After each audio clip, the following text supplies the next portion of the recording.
Hello everyone, I want to make this quick video primarily for the people in my game, the Gnolls Must Die, to explain a little bit more about the lore behind the game and some stuff I've developed talking with some players about their player characters.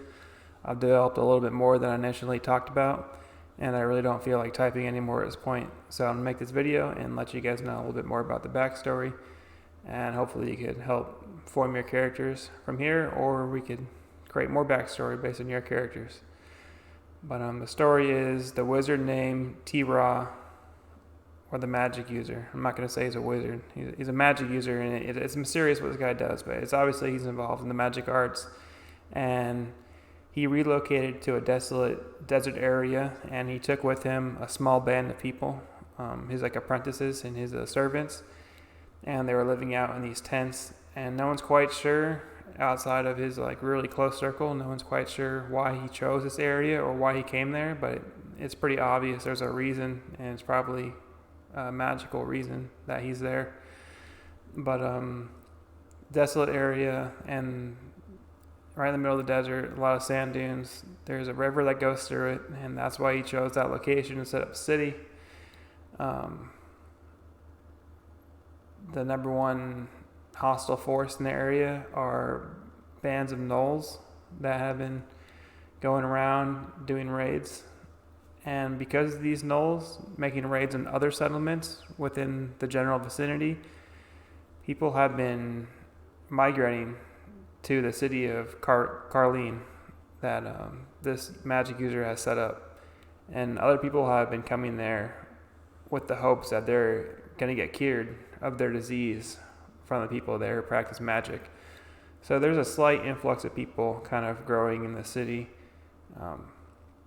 The magic user is in control of the city, and he governs it by proxy of his lieutenant governor, and he doesn't really see the people too much. He kind of stays away in his tower, which by the way is the only fortified building in the city. He has a keep, a little walled compound where he stays.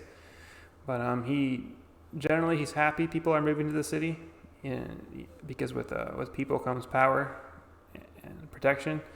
But he's not too involved with the governance of the people, so he's kind of thought of in a warm regard with the people who live there. They don't have super strong feelings either way, but definitely for the time he's a good person because he's providing that protection. At least that's the general idea behind him. Other than that, the city has a population of about 1,000 people. When he first moved over there, it started off with only 50 people, and in the matter of 5 years, it's grown to 1,000. And besides that, the second biggest population besides humans would be halflings. And about 50 miles away from the city, there is an oasis.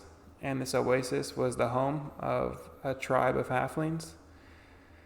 And this tribe of halflings came under attack really hard from the Gnolls.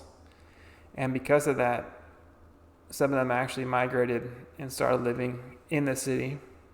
But at the same time, some of them stayed behind and wanted to live their traditional life in the oasis, so it kind of caused a rift in the halfling community.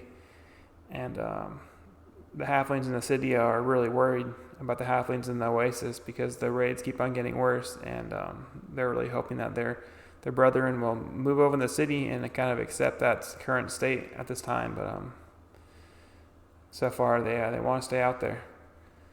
So other than that, I think that's about all the things I've established.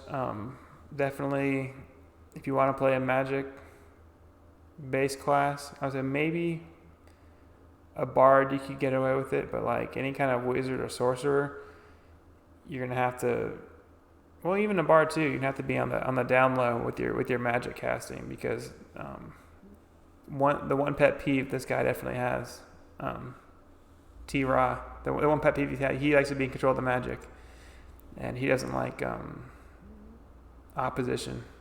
So because of that, and the setting's kind of it's going to be a limited magic setting, where Magic's a little bit more rare than your typical D&D setting. So I forget what I was getting at there.